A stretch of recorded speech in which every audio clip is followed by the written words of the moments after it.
And now chapter 21, Qualities of Sri Krishna.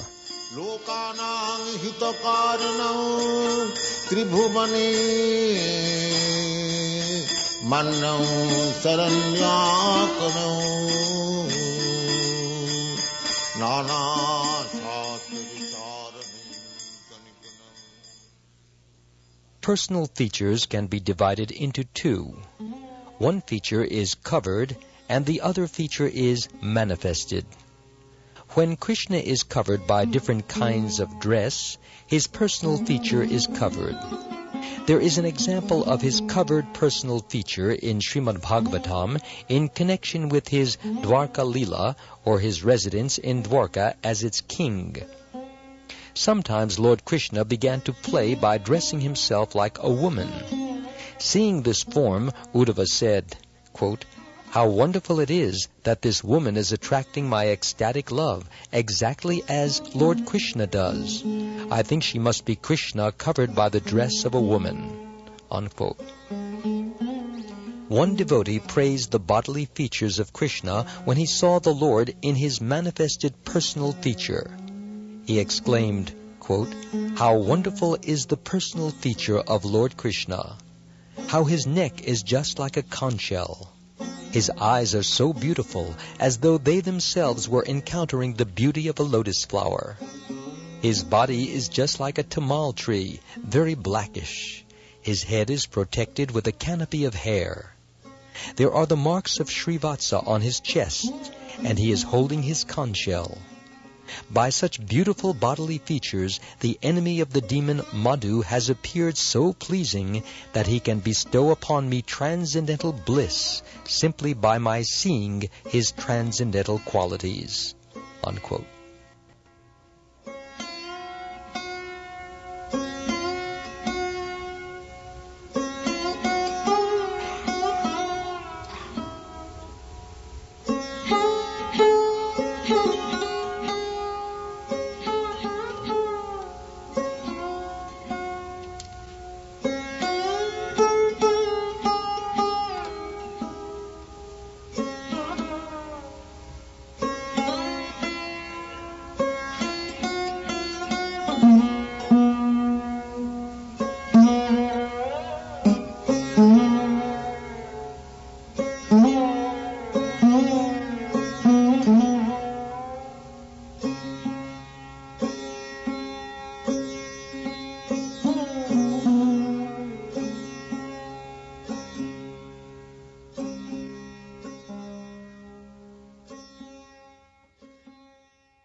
Srila Rupa Goswami, after consulting various scriptures, has enumerated the transcendental qualities of the Lord as follows.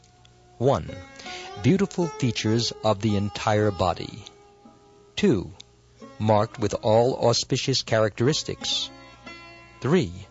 Extremely pleasing. 4. Effulgent.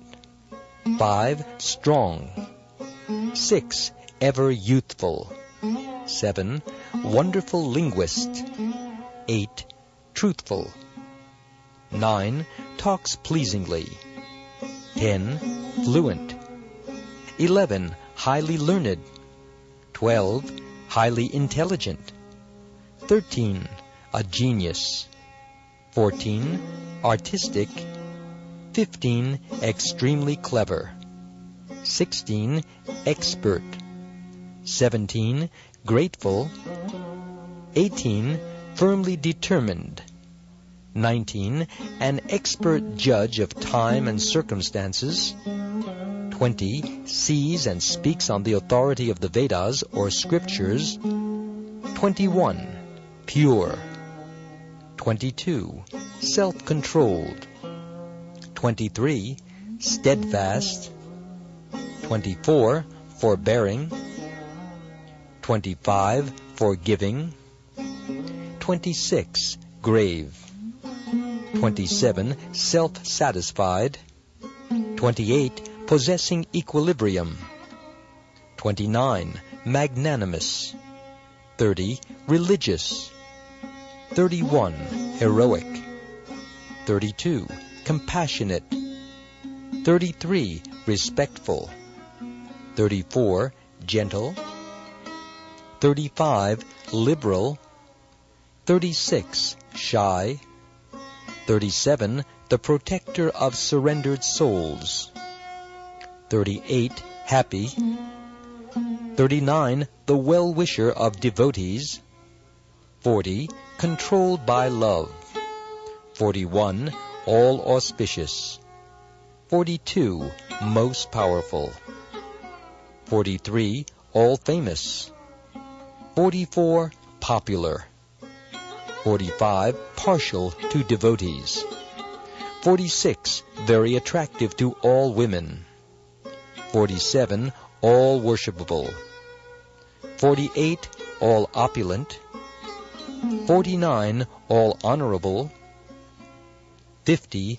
The Supreme Controller.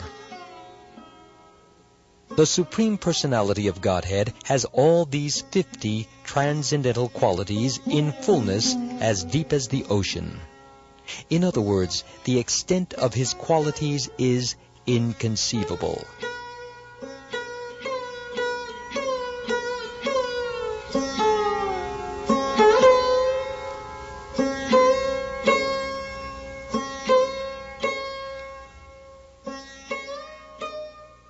As parts and parcels of the Supreme Lord, the individual living entities can also possess all of these qualities in minute quantities, provided they become pure devotees of the Lord. In other words, all of the above transcendental qualities can be present in the devotees in minute quantity, whereas the qualities in fullness are always present in the Supreme Personality of Godhead. Besides these, there are other transcendental qualities which are described by Lord Shiva to Parvati in the Padma Purana and in the first canto of Srimad Bhagavatam in connection with a conversation between the deity of the earth and the king of religion, Yamaraj. It is said therein, quote, "Persons who are desirous of becoming great personalities must be decorated with the following qualities: truthfulness, cleanliness, mercy, perseverance, renunciation, peacefulness, simplicity, control of the senses, equilibrium of the mind, austerity, equality, forbearance, placidity, learning, knowledge, detachment, opulence, chivalry, influence, strength, memory, independence, tactfulness, luster, patience, kind-heartedness, ingenuity, gentility, mannerliness, determination, perfection in all knowledge, proper execution, possession of all objects of enjoyment, gravity, steadiness, faithfulness, fame, respectfulness, and lack of false egotism." Unquote. Persons who are desiring to become great souls cannot be without any of the above qualities, so we can know for certain that these qualities are found in Lord Krishna, the Supreme Soul.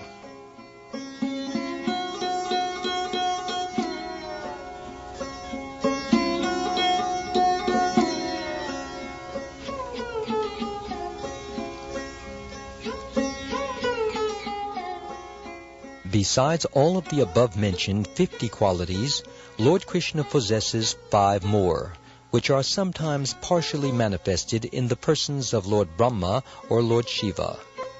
These transcendental qualities are as follows: 51. Changeless. 52. All cognizant. 53. Ever fresh. 54. Satchidananda, possessing an eternal blissful body. 55. Possessing all mystic perfections. Krishna also possesses 5 other qualities which are manifest in the body of Narayan, and they are listed as follows. 56. He has inconceivable potency. 57. Uncountable universes generate from his body. 58. He is the original source of all incarnations. 59. He is the giver of salvation to the enemies whom he kills. 60. He is the attractor of liberated souls. All these transcendental qualities are manifest wonderfully in the personal feature of Lord Krishna. Besides these 60 transcendental qualities, Krishna has 4 more, which are not manifest even in the Narayan form of Godhead, what to speak of the demigods or living entities. They are as follows. 61. He is the performer of wonderful varieties of pastimes, especially his childhood pastimes. 62. He is surrounded by devotees endowed with wonderful love of Godhead. 63. He can attract all living entities all over the universes by playing on his flute. 64. He has a wonderful excellence of beauty, which cannot be rivaled anywhere in the creation. Adding to the list these 4 exceptional qualities of Krishna, it is to be understood that the aggregate number of qualities of Krishna is 64. Srila Rupa Goswami has attempted to give evidences from various scriptures about all 64 qualities present in the person of the Supreme Lord.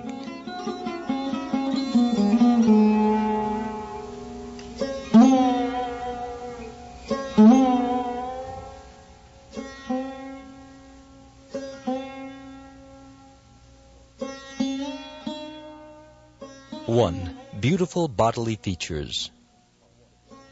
Any comparison of the different parts of the Lord's body to different material objects cannot factually be a complete comparison. Ordinary persons who cannot understand how exalted are the bodily features of the Lord are simply given a chance to understand by a material comparison. It is said that Krishna's face is as beautiful as the moon. His thighs are powerful just like the trunks of elephants. His arms are just like 2 pillars. His palms are expanded like lotus flowers. His chest is just like a doorway. His hips are dens, and the middle of his body is a terrace. 2. Auspicious characteristics. There are certain characteristics of different limbs which are considered to be very auspicious and are fully present in the body of the Lord. In this connection, one friend of Nanda Maharaj, speaking about Lord Krishna's auspicious bodily symptoms, said, quote, "My dear king of the cowherds, I can find 32 auspicious symptoms on the body of your son. I am wondering how this boy could have taken his birth in a family of cowherd men." Unquote.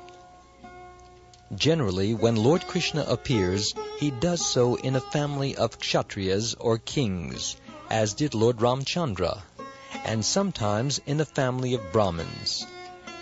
But Krishna accepted the role of son to Maharaj Nanda, despite the fact that Nanda belonged to the Vaishya community. The business of the Vaishya community is trade, commerce, and the protection of cows. Therefore his friend, who may have been born into a Brahmin family, expressed his wonder at how such an exalted child could take birth in a family of Vaishyas. Anyway, he pointed out the auspicious signs on the body of Krishna to the boy's foster father. He continued, quote, "This boy has a reddish luster in 7 places: his eyes, the ends of his hands, the ends of his legs, his palate, his lips, his tongue, and his nails. A reddish luster in these 7 places is considered to be auspicious. 3 parts of his body are very broad, his waist, forehead, and chest. 3 parts of his body are short, his neck, thighs, and genitals. 3 parts of his body are very deep, his voice, intelligence, and navel. There is a highness in 5 parts of his body, his nose, arms, ears, forehead, and thighs. In 5 parts of his body there is fineness, his skin, the hairs on his head and on the other parts of his body, his teeth, and his fingertips. The aggregate of all these bodily features is manifest only in the bodies of great personalities. The fate lines on the palm are also considered to be auspicious bodily symptoms. In this connection, one old gopi informed King Nanda, quote, "Your son possesses various wonderful fate lines on his palms. There are the signs of lotus flowers and wheels on his palms, and on his soles there are the signs of a flag, a thunderbolt, a fish, a rod for controlling elephants, and a lotus flower. Please observe how auspicious these signs are." Unquote.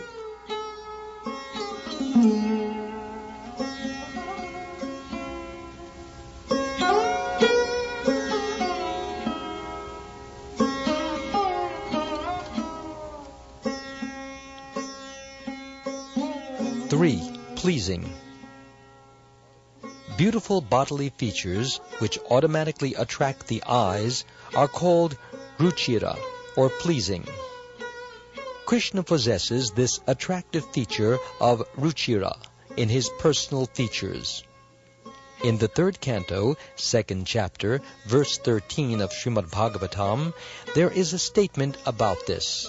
Quote, "The Supreme Personality of Godhead, in his pleasing dress, appeared at the scene of the sacrificial arena when King Yudhishthira was performing the Raja Surya sacrifice.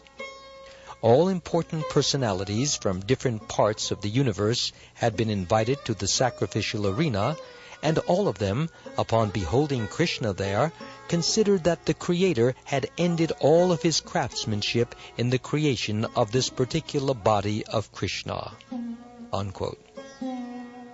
It is said that the transcendental body of Krishna resembles the lotus flower in 8 parts, namely his face, his 2 eyes, his 2 hands, his navel, and his 2 feet.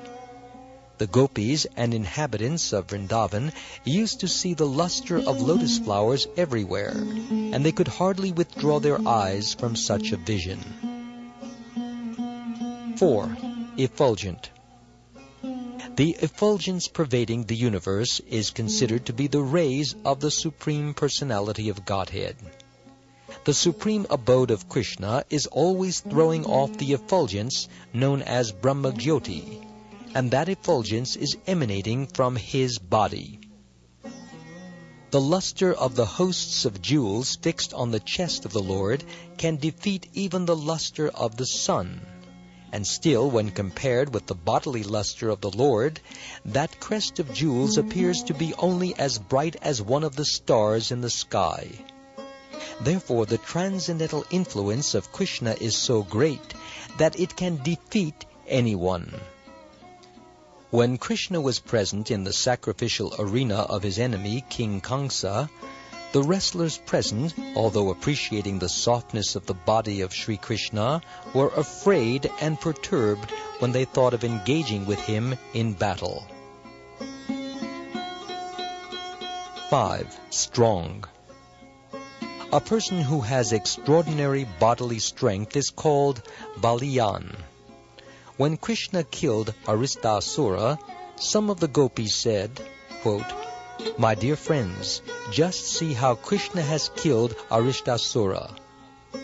Although he was stronger than a mountain, Krishna plucked him up just like a piece of cotton and threw him away without any difficulty." Unquote. There is another passage wherein it is said, quote, "O my dear devotees of Lord Krishna, may the left hand of Lord Krishna, which has lifted Govardhan Hill like a ball, save you from all dangers." Unquote.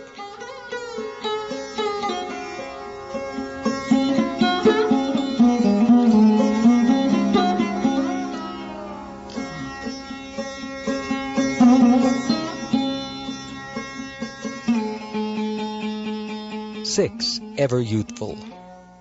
Krishna is beautiful at his different ages, namely his childhood, his boyhood, and his youth. Out of these three, his youth is the reservoir of all pleasures, and is the time when the highest varieties of devotional service are acceptable. At that age, Krishna is full with all transcendental qualities and is engaged in his transcendental pastimes. Therefore, devotees have accepted the beginning of his youth as the most attractive feature in ecstatic love. At this age, Krishna is described as follows. Quote, "The force of Krishna's youth was combined with his beautiful smile, which defeated even the beauty of the full moon.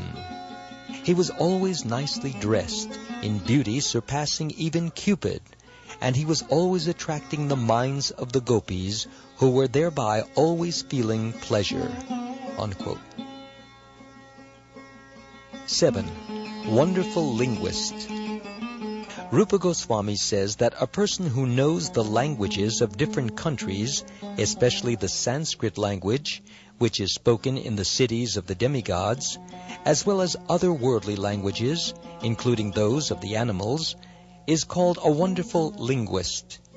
It appears from this statement that Krishna can also speak and understand the languages of the animals.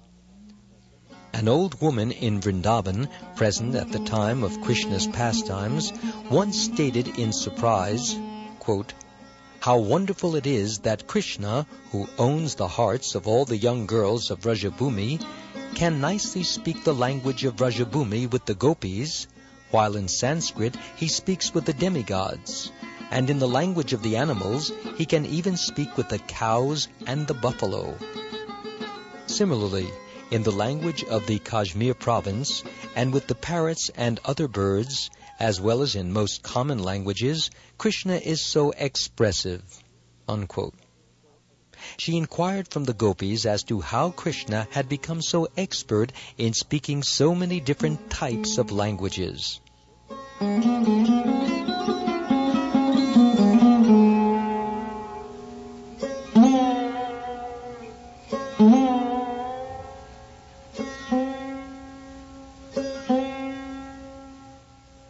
8. Truthful. A person whose word of honor is never broken is called truthful. Krishna once promised Kunti, the mother of the Pandavas, that he would bring her 5 sons back from the battlefield of Kurukshetra. After the battle was finished, when all the Pandavas had come home, Kunti praised Krishna because his promise was so nicely fulfilled. She said, quote, "Even the sunshine may one day become cool, and the moonshine one day become hot, but still your promise will not fail." Unquote. Similarly, when Krishna, along with Bhima and Arjuna, went to challenge Jarasandha, he plainly told Jarasandha that he was the eternal Krishna, present along with 2 of the Pandavas. The story is that both Krishna and the Pandavas, in this case Bhima and Arjuna, were Kshatriyas or warrior kings. Jarasandha was also a Kshatriya and was very charitable toward the Brahmins. Thus Krishna, who had planned to fight with Jarasandha, went to him with Bhima and Arjuna in the dress of Brahmins. Jarasandha, being very charitable toward the Brahmins, asked them what they wanted, and they expressed their desire to fight with him. Then Krishna, dressed as a Brahmin, declared himself to be the same Krishna who is the king's eternal enemy. 9. Pleasing talker. A person who can speak sweetly even with his enemy, just to pacify him, is called a pleasing talker. Krishna was such a pleasing talker that after defeating his enemy Kaliya in the water of the Yamuna, he said, quote, "My dear king of the snakes, although I have given you so much pain, please do not be dissatisfied with me. It is my duty to protect these cows, which are worshipped even by the demigods. Only in order to save them from the danger of your presence have I been obliged to banish you from this place." Unquote. Kaliya was residing within the water of the Yamuna, and as a result, the back portion of that river had become poisoned. Thus so many cows who had drunk the water had died. Therefore Krishna, even though he was only 4 or 5 years old, dipped himself into the water, punished Kaliya very severely, and then asked him to leave the place and go elsewhere. Krishna said at that time that the cows are worshipped even by the demigods, and he practically demonstrated how to protect the cows. At least people who are in Krishna consciousness should follow in his footsteps and give all protection to the cows. Cows are worshipped not only by the demigods. Krishna himself worshipped the cows on several occasions, especially on the days of Gopashtami and Govardhan Puja.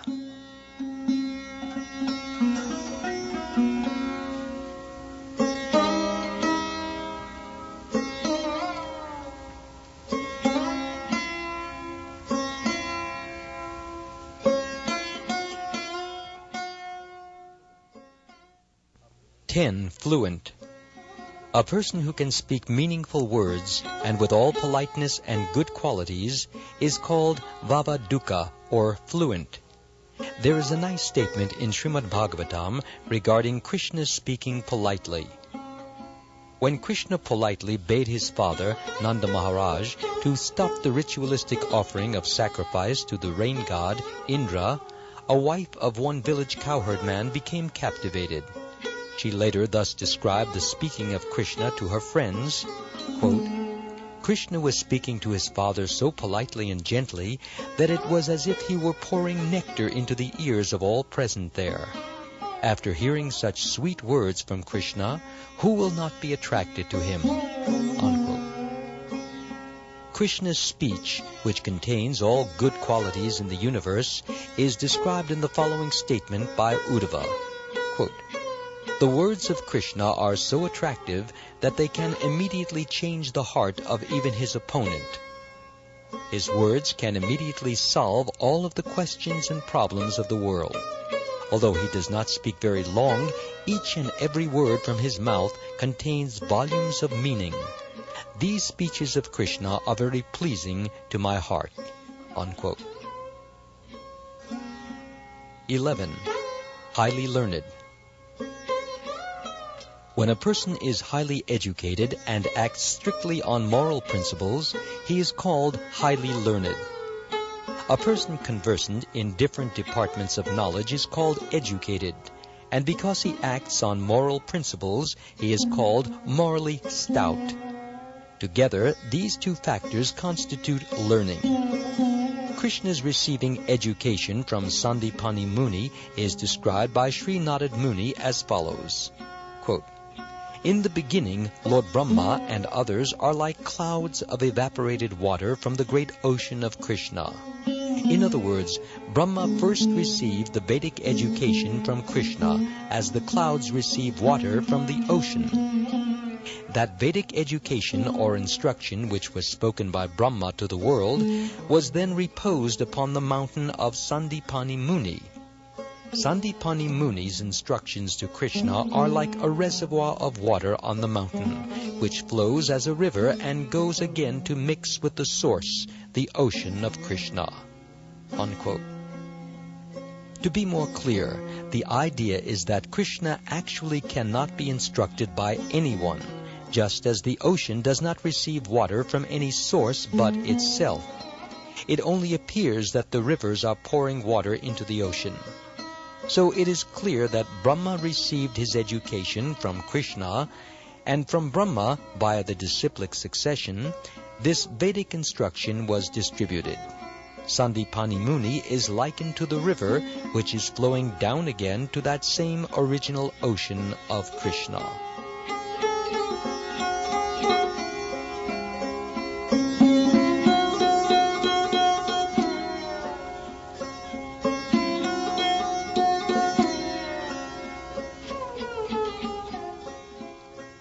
The Siddhas, the inhabitants of Siddhaloka, where all are born with fully developed mystic powers, and the Charanas, the inhabitants of a similar planet, pray to Krishna as follows. Quote, My Lord Govinda, the goddess of learning is decorated with 14 kinds of educational ornaments. Her intelligence is all-pervading within the 4 departments of the Vedas.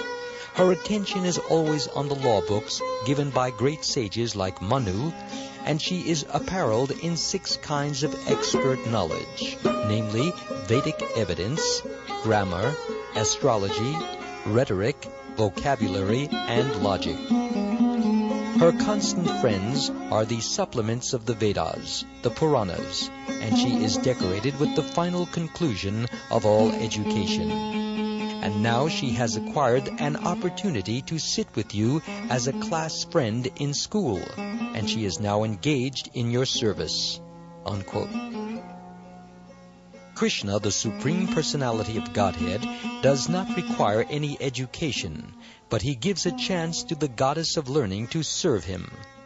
Being self-sufficient, Krishna does not require the service of any living entity, although he has many devotees. It is because Krishna is so kind and merciful that he gives everyone the opportunity to serve him, as though he required the service of his devotees. Regarding his moral principles, it is stated in Srimad Bhagavatam that Krishna is ruling over Vrindavan as death personified to the thieves, as pleasing bliss to the pious, as the most beautiful Cupid to the young girls, and as the most munificent personality to the poor men. He is as refreshing as the full moon to his friends, and to his opponents he is the annihilating fire generated from Lord Shiva. Krishna is therefore the most perfect moralist in his reciprocal dealings with different kinds of persons. When he is death personified to the thieves, it is not that he is without moral principles or that he is cruel. He is still kind, because to punish thieves with death is to exhibit the highest quality of moral principles. In bhagavad-gita also, Krishna says that he deals with different kinds of persons according to their dealings with him. Krishna's dealings with devotees and with non-devotees, although different, are equally good. Because Krishna is all good, his dealings with everyone are always good.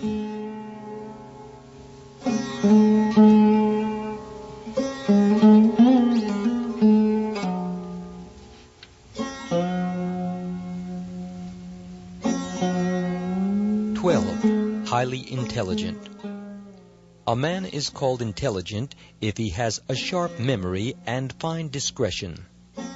As far as Krishna's memory is concerned, it is said that when he was studying in the school of Cintamani Muni in Avantipura, he showed such a sharp memory that by once taking instructions from the teacher, he immediately became perfect in any subject. Actually, his going to the school of Cintamani Muni was to show the people of the world that however great or ingenious one may be, he must go to higher authorities for general education. However great one may be, he must accept a teacher or spiritual master. Krishna's fine discretion was exhibited when he was fighting with the untouchable king who attacked the city of Mathura. According to Vedic rites, those who are untouchable are not to be touched by the Kshatriya kings, not even for killing. Therefore, when the untouchable king seized the city of Mathura, Krishna did not think it wise to kill him directly with his own hand.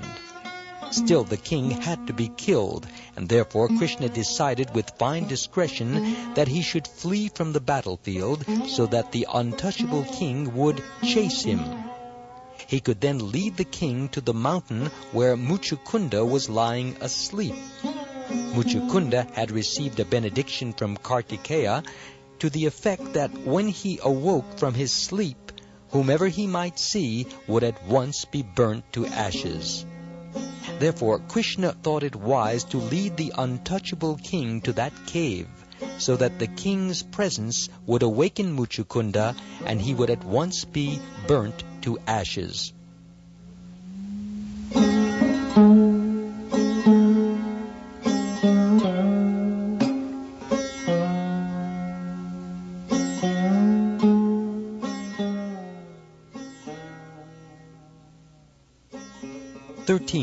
Genius. A person is called a genius when he can refute any kind of opposing element with newer and newer arguments. In this connection, there is a statement in Padyavali which contains the following conversation between Krishna and Radha. One morning when Krishna came to Radha, Radha asked him, quote, "My dear Keshava, where is your Vasa at present?" Unquote. The Sanskrit word vasa has three meanings. One meaning is residence, one meaning is fragrance, and another meaning is dress. Actually, Radharani inquired from Krishna, "Where is your dress?" But Krishna took the meaning as residence, and he replied to Radharani, "My dear captivated one, at the present moment my residence is in your beautiful eyes." To this Radharani replied, "My dear cunning boy, I did not ask you about your residence. I inquired about your dress." Krishna then took the meaning of vasa as fragrance and said, "My dear fortunate one, I have just assumed this fragrance in order to be associated with your body." Srimati Radharani again inquired from Krishna, "Where did you pass your night?" The exact Sanskrit word used in this connection was yamanyamushita. Yamanyam means at night, and ushita means pass. Krishna, however, divided the word yamanyamushita into two separate words, namely yamanya and mushita. By dividing this word into two, it came out to mean that he was kidnapped by Yamini, or night. Krishna therefore replied to Radharani, "My dear Radharani, is it possible that night can kidnap me?" In this way he was answering all of the questions of Radharani so cunningly that he gladdened this dearest of the gopis. 14. Artistic.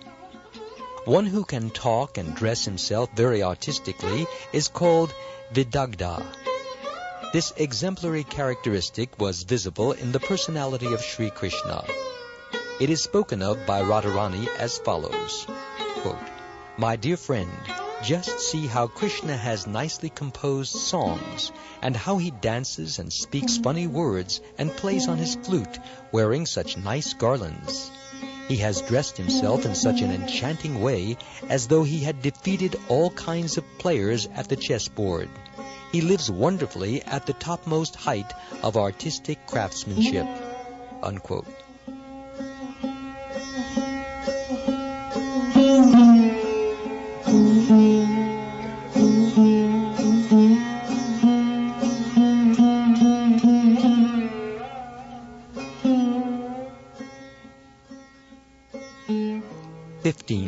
Clever.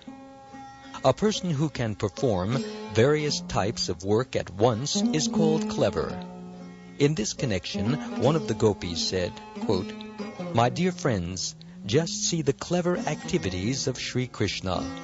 He has composed nice songs about the cowherd boys and is pleasing the cows. By the movement of his eyes, he is pleasing the gopis, and at the same time he is fighting with demons like Arishtasura. In this way he is sitting with different living entities in different ways, and he is thoroughly enjoying the situation." Unquote. 16. Expert. Any person who can quickly execute a very difficult task is called expert. About the expertise of Krishna, there is a statement in the 10th canto, 59th chapter, verse 17 of Srimad Bhagavatam, wherein Shukdeva Goswami tells Maharaj Pariksit, quote, "O best of the Kurus, Sri Krishna cut to pieces all the different weapons used by different fighters," unquote. Formerly, fighting was done by releasing different kinds of arrows. One party would release a certain arrow, and the other party had to defeat it by counteracting it with another arrow. For example, one party might release an arrow which would cause water to pour from the sky, and to counteract this, the opposing party would have to release an arrow which could immediately turn the water into clouds. So from this statement it appears that Krishna was very expert in counteracting the enemy's arrows. Similarly, at the Ras dance, each and every gopi requested that Krishna individually become her partner, and Krishna immediately expanded himself into so many Krishnas in order to be coupled with each and every gopi. The result was that each gopi found Krishna by her side.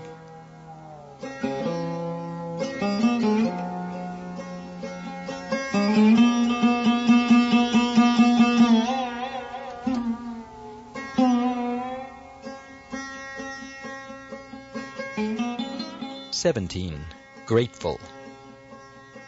Any person who is conscious of his friend's beneficent activities and never forgets his service is called grateful. In the Mahabharata, Krishna says, quote, "When I was away from Draupadi, she cried with the words, 'Hey Govinda!' This call for me has put me in her debt, and that indebtedness is gradually increasing in my heart," unquote. This statement by Krishna gives evidence of how one can please the Supreme Lord simply by addressing him, "Hey Krishna, Hey Govinda." The Maha Mantra, Hare Krishna, Krishna Krishna, Hare Hare, Hare Rama, Rama Rama, Hare Hare, is also simply an address to the Lord and his energy. So to anyone who is constantly engaged in addressing the Lord and his energy, we can imagine how much the Supreme Lord is obliged. It is impossible for the Lord to ever forget such a devotee. It is clearly stated in this verse that anyone who addresses the Lord immediately attracts the attention of the Lord, who always remains obliged to him. Another instance of Krishna's feeling of obligation is stated in connection with his dealings with Jambavan.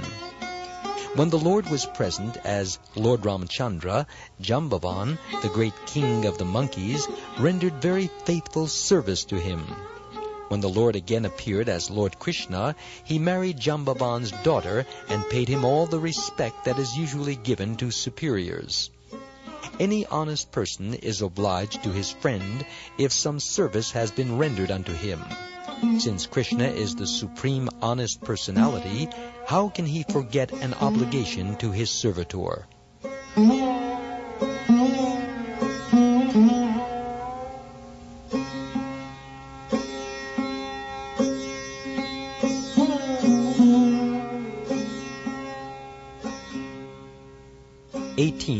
Determined. Any person who observes regulative principles and fulfills his promises by practical activity is called determined. As far as the Lord's determination is concerned, there is an example in his dealings in the Hari Vamsha. This is in connection with Lord Krishna's fighting the king of heaven, Indra, who was forcibly deprived of the Parijata flower. Parijata is a kind of lotus flower grown on the heavenly planets. Once, Satyabhama, one of Krishna's queens, wanted that lotus flower, and Krishna promised to deliver it. But Indra refused to part with his Parijata flower. Therefore, there was a great fight with Krishna and the Pandavas on one side, and all of the demigods on the other. Ultimately, Krishna defeated all of them and took the Parijata flower, which he presented to his queen. So in regard to that occurrence, Krishna told Narad Muni, quote, "My dear great sage of the demigods, now you can declare to the devotees in general, and to the non-devotees in particular, that in this matter of taking the parijata flower, all the demigods, the Gandharvas, the Nagas, the demon Rakshasas, the Yakshas, the Panagas, tried to defeat me, but none could make me break my promise to my queen." Unquote. There is another promise by Krishna in Bhagavad-gita to the effect that his devotee will never be vanquished. So a sincere devotee who is always engaged in the transcendental loving service of the Lord should know for certain that Krishna will never break his promise. He will always protect his devotees in every circumstance. Krishna showed how he fulfills his promise by delivering the parijata flower to Satyabhama, by saving Draupadi from being insulted, and by freeing Arjuna from the attacks of all enemies. The promise of Krishna that his devotees are never vanquished had also previously been admitted by Indra when he was defeated in the Govardhan Leela. When Krishna stopped the villagers of Vraja or Vrindavan from worshipping Indra, Indra became angry and therefore inundated Vrindavan with continuous rain. Krishna, however, protected all of the citizens and animals of Vrindavan by lifting Govardhan Hill, which served as an umbrella. When the incident was over, Indra surrendered to Krishna with many prayers in which he admitted, quote, "By your lifting Govardhan Hill and protecting the citizens of Vrindavan, you have kept your promise that your devotees are never to be vanquished." Unquote.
Expert judge of time and circumstances.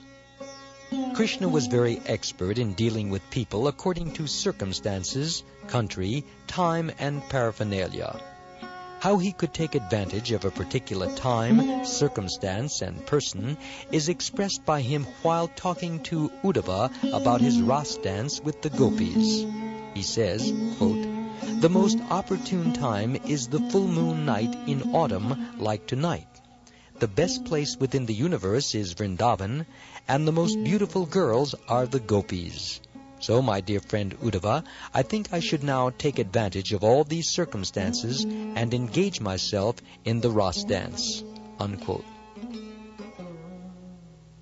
20. Seer by the authority of the Scriptures. A person who acts exactly according to the tenets of Scripture is called Shastra Chakshus. Shastra Chakshus means one who sees through the eyes of the authorized Scriptures. Actually, any man of knowledge and experience should see everything through these books. For example, with our naked eye, we perceive the sun globe simply as some glaring substance. But when we see through authorized books of science and other literature, we can understand how much greater the sun globe is than this earth and how powerful it is. So, seeing things through the naked eye is not actually seeing. Seeing things through the authorized books or authorized teachers is the correct way to see.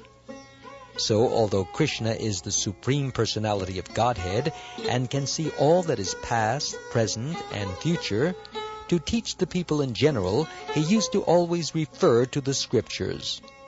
For example, in Bhagavad-gita, although Krishna was speaking as the supreme authority, he still mentioned and quoted Vedanta Sutra as authority. There is a statement in Srimad Bhagavatam wherein a person jokingly says that Krishna, the enemy of Kamsa, is known as the seer through the Shastras. In order to establish his authority, however, he is now engaged in seeing the gopis, whereby the gopis are becoming maddened.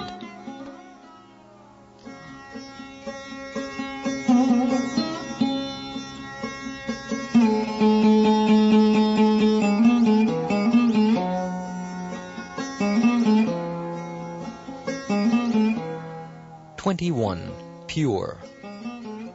There are two kinds of supreme purity. When one type is possessed, one is able to deliver a sinful person. When the other type is possessed, one does not do anything which is impure. A person who possesses either of these qualities is called supremely pure. Krishna is both. He can deliver all sinful conditioned souls, and at the same time, he never does anything by which he can be contaminated. In this connection, Vidura, while trying to detach his elder brother Dhritarashtra from his familial attachments, said, quote, "My dear brother, you just fix your mind on the lotus feet of Krishna, who is worshipped with beautiful, erudite verses by great sages and saintly persons. Krishna is the supreme deliverer among all deliverers. Undoubtedly, there are great demigods like Lord Shiva and Lord Brahma, but their positions as deliverers depend always upon the mercy of Krishna." Unquote. Therefore, Vidura advised his elder brother Dhritarashtra to concentrate his mind and worship only Krishna. If one simply chants the holy name of Krishna, this holy name will rise within one's heart like the powerful sun, and will immediately dissipate all the darkness of ignorance. Vidura advised Dhritarashtra to therefore think always of Krishna, so that the volumes of contaminations due to sinful activities would be washed off immediately. In Bhagavad-gita also, Krishna is addressed by Arjuna as Param Brahma Param Dhamma Pavitram, the supreme pure. There are many other instances exhibiting Krishna's supreme purity.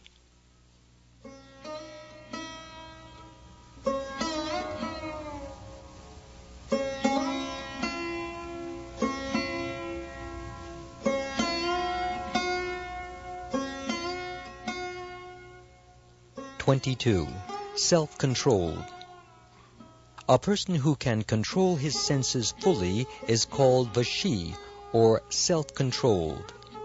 In this connection, it is stated in Srimad Bhagavatam, quote, "All the 16,000 wives of Krishna were so exquisitely beautiful that their smiling and shyness were able to captivate the minds of great demigods like Lord Shiva. But still, they could not even agitate the mind of Krishna in spite of their attractive feminine behavior." Unquote. Every one of the thousands of wives of Krishna was thinking that Krishna was captivated by her feminine beauty, but this was not the case. Krishna is therefore the supreme controller of the senses, and this is admitted in the Bhagavad-gita, where he is addressed as Rishikesh, the master of the senses. 23. Steadfast. A person who continues to work until his desired goal is achieved is called steadfast.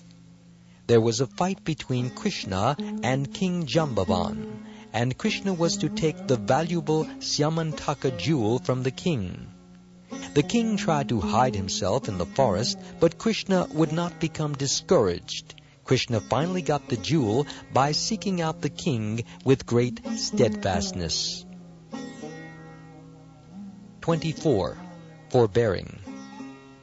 A person who tolerates all kinds of troubles, even though such troubles appear to be unbearable, is called forbearing.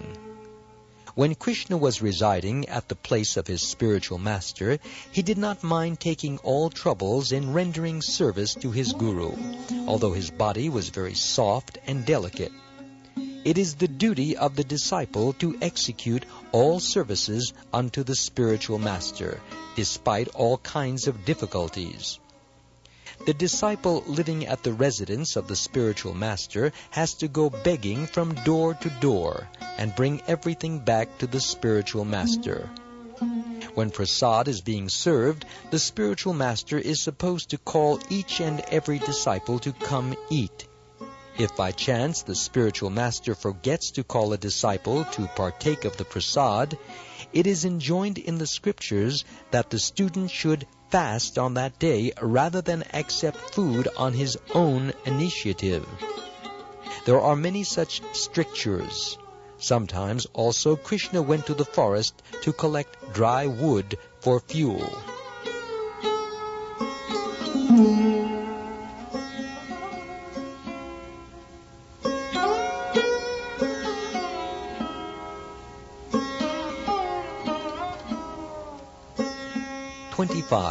Forgiving.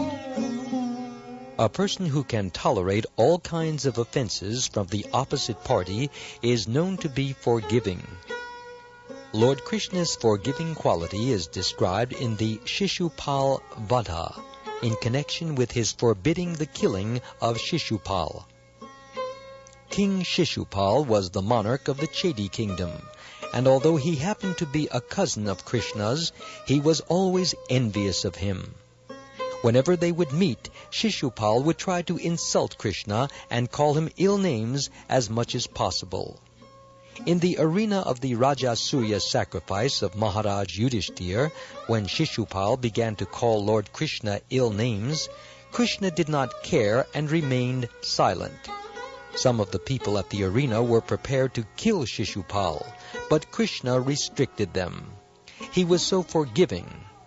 It is said that when there is a thundering sound in the clouds, the mighty lion immediately replies with his thundering roar. But the lion doesn't care when all the foolish jackals begin to make their less important sounds. Sri Yamunacharya praises Krishna's power of forgiveness with the following statement, quote, "My dear Lord Ramchandra, you are so merciful to have excused the crow's clawing on the nipples of Janaki simply because of his bowing down before you." Unquote. Once Indra, the king of heaven, assumed the form of a crow and attacked Sita or Janaki, Lord Ramchandra's wife, by striking her on the breast. This was certainly an insult to the universal mother Sita, and Lord Ramchandra was immediately prepared to kill the crow. But because later on the crow bowed down before the Lord excused his offense. Sri Yamunacharya further says in his prayer that the forgiving power of Lord Krishna is even greater than that of Lord Ramchandra, because Shishupal was always in the habit of insulting Krishna, not only in one lifetime, but continually throughout 3 lives. Still, Krishna was so kind that he gave Shishupal the salvation of merging into his existence. From this we can understand that the goal of the monist, to merge into the effulgence of the Supreme, is not a very difficult problem. Persons like Shishupal, who are consistently inimical to Krishna, can also get this liberation.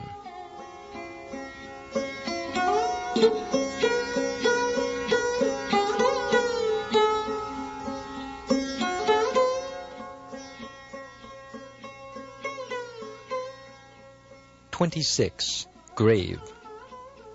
A person who does not express his mind to everyone, or whose mental activity and plan of action are very difficult to understand, is called grave. After Lord Sri Krishna had been offended by Brahma, Brahma prayed to him to be excused. But in spite of his offering nice prayers to Krishna, Brahma could not understand whether Krishna was satisfied or still dissatisfied. In other words, Krishna was so grave that he did not take the prayers of Brahma very seriously. Another instance of Krishna's gravity is found in connection with his love affairs with Radharani. Krishna was always very silent about his love affairs with Radharani, so much so that Baladev, Krishna's elder brother and constant companion, could not understand the transformations of Krishna on account of his gravity. 27. Self-satisfied. A person who is fully satisfied in himself, without any hankering, and who is not agitated even in the presence of serious cause for distress, is called self-satisfied. An example of Krishna's self-satisfaction was exhibited when he, Arjuna, and Bhima went to challenge Jarasandha, the formidable king of Magadha, and Krishna gave all credit to Bhima for the killing of Jarasandha. From this we can understand that Krishna never cares at all for fame, although no one can be more famous. An example of his not being disturbed was shown when Shishupal began to call him ill names. All the kings and Brahmins assembled at the sacrificial arena of Maharaj Yudhishthir became perturbed and immediately wanted to satisfy Krishna by offering nice prayers. But all these kings and Brahmins could not discover any disturbance in Krishna's person.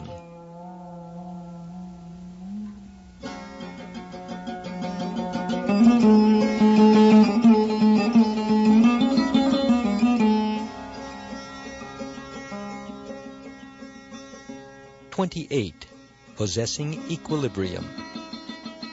A person who is unaffected by attachment and envy is said to possess equilibrium. An example of Krishna's equilibrium is given in the 10th canto, 16th chapter, verse 33 of Srimad Bhagavatam, in connection with his chastising Kaliya, the 100-headed serpent. While Kaliya was being severely punished, all of his wives appeared before the Lord and prayed as follows, quote, "Dear Lord, you have descended to punish all kinds of demoniac living creatures. Our husband, this Kaliya, is a greatly sinful creature, and so your punishment for him is quite appropriate. We know that your punishment for your enemies and your dealings with your sons are both the same. We know that it is in thinking of the future welfare of this condemned creature that you have chastised him." Unquote. In another prayer it is said, quote, "My dear Lord Krishna, best of all the Kuru dynasty, you are so impartial that if even your enemy is qualified, you will reward him. And if one of your sons is a culprit, you will chastise him. This is your business, because you are the supreme author of the universes. You have no partiality. If anyone finds any partiality in your characteristics, he is surely mistaken." Unquote.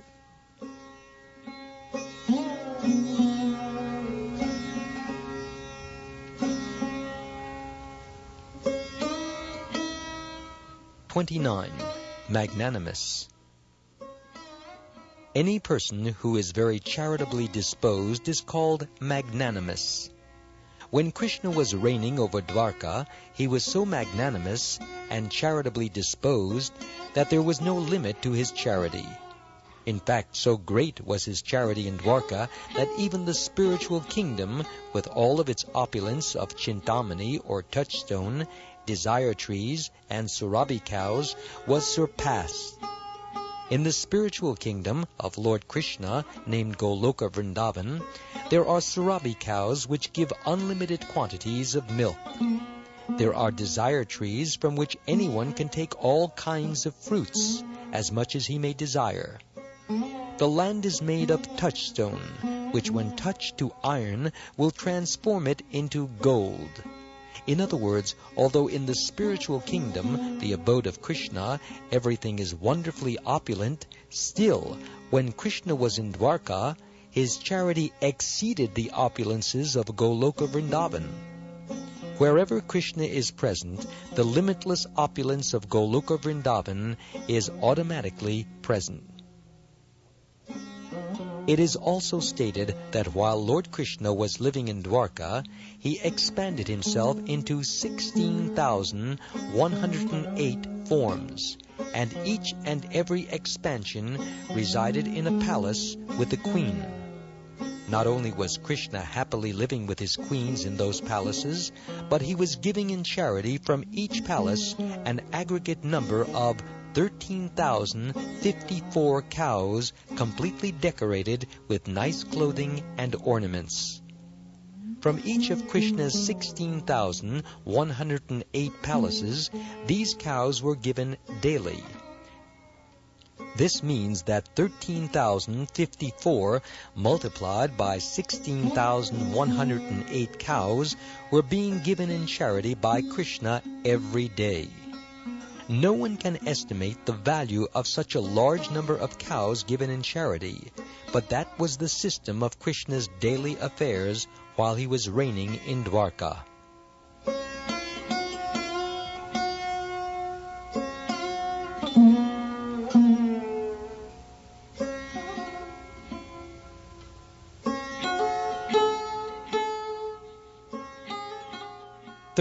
Religious. A person who personally practices the tenets of religion as they are enjoined in the Shastras, and who also teaches others the same principles, is called religious. Simply professing a kind of faith is not a sign of religiousness. One must act according to religious principles, and by his personal example he should teach others. Such a person is to be understood as religious. When Krishna was present on this planet, there was no irreligion. In this connection, Narad Muni once addressed Krishna jokingly, quote, "My dear Lord of the cowherd boys, your bulls are the representation of religion, while eating grass from the pasturing ground and moving on their 4 legs, have certainly eaten up all the grass of irreligion." Unquote. In other words, by the grace of Krishna, religious principles were so well cared for that hardly any irreligious activities could be found. It is said that because Krishna was constantly performing various types of sacrifices and was inviting the demigods from the higher planetary systems, the demigods were almost always absent from their consorts. Therefore the wives of the demigods, regretting the absence of their husbands, began to pray for the appearance of Lord Buddha, Krishna's 9th incarnation, who appears in the age of Kali. In other words, instead of being pleased that Lord Krishna had come, they began to pray for Lord Buddha, who is the 9th incarnation, because Lord Buddha stopped the ritualistic ceremonies and sacrifices recommended in the Vedas in order to discourage animal killing. The demigods' wives thought that if Lord Buddha appeared, all kinds of sacrifices would be stopped, and thus their husbands would not be invited to such ceremonies and would not be separated from them. Sometimes it is inquired, why don't the demigods from higher planetary systems come to this earth planet nowadays? The plain answer is that since Lord Buddha appeared and began to deprecate the performance of sacrifice in order to stop animal killing on this planet, the process of offering sacrifices has been stopped, and the demigods do not care to come here anymore.